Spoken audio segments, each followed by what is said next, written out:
कुछ साथी होंगे जो आपको थोड़े से अलग चलेंगे, उनकी परवाह नहीं करनी।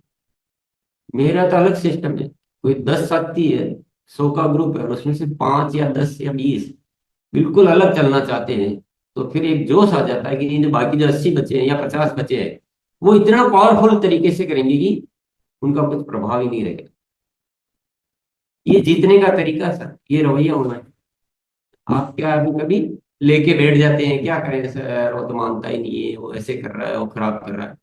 अरे वो खराब कर रहा है तो आप बढ़िया कर लो, आप और ज्यादा जिम्मेदारी लो, यही तो उपाय है। उस खराब की माला फेरने से कोई सुधार हो जाएगा क्या? कि किसी भी स्टोरी में नेगेटिव कैरेक्टर तो आएंगे, उसको दुनिया थोड़ी रोक।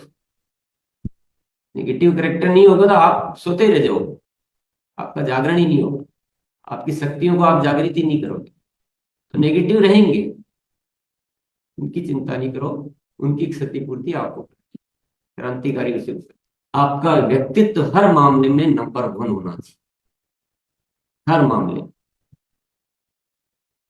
कोई भी कहीं आए तो इनकार नहीं करना है, आपकी एक ऐसी इज्जत बननी चाहिए कि सब लोग आपको याद करें समय से। तो जो हमारी मूलभूत एजुकेशन है, प्रेम से जीना, सेवा भाव से जीना, सहयोग भावना से जीना, और एक सामाजिक व्यक्तित्व का निर्माण करना।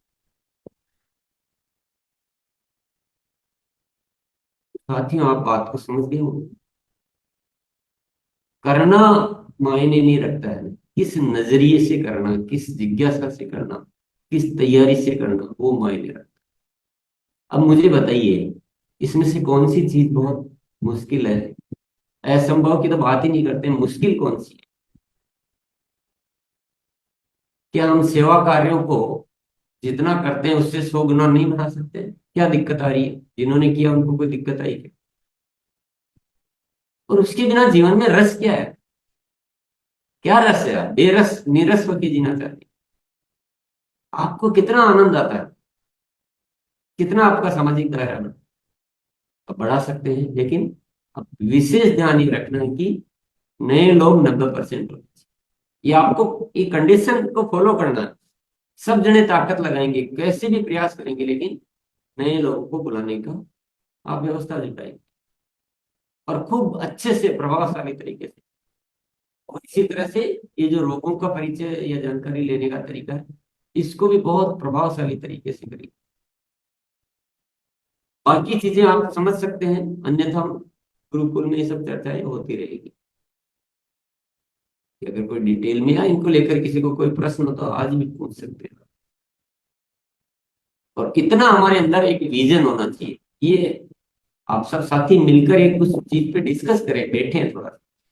आरसीएम अकेले अकेले करने का सही नहीं। अगर आप अकेले अकेले आरसीएम करने की सोच रहे हो तो आपका कुछ चलने वाला ही नहीं, कुछ नहीं होने वाला। ये संगठित होकर करने का काम। और सबसे बड़ी बात है, क्रांति करनी है तो ये ग्रुप ग्रुप छोड़िए, ये कुछ नहीं कर पाओगे। ये मेरा ग्रुप है, मेरा सेंटर है, मेरी टीम, उसका टीम, क्रॉस टीम, उसका तो बिगड़ जाए तो अच्छा है और मेरा सुधर जाए तो अच्छा है। ये तो इतने खतरनाक विचार है, इतने खतरनाक विचार है। और कोई ऐसा करता है तो उसकी जरा भी आप उसको चलने नहीं देना, उसको या तो सुधार दें या कुछ कर लें। ये सब वातावरण तो होना ही नहीं चाहिए।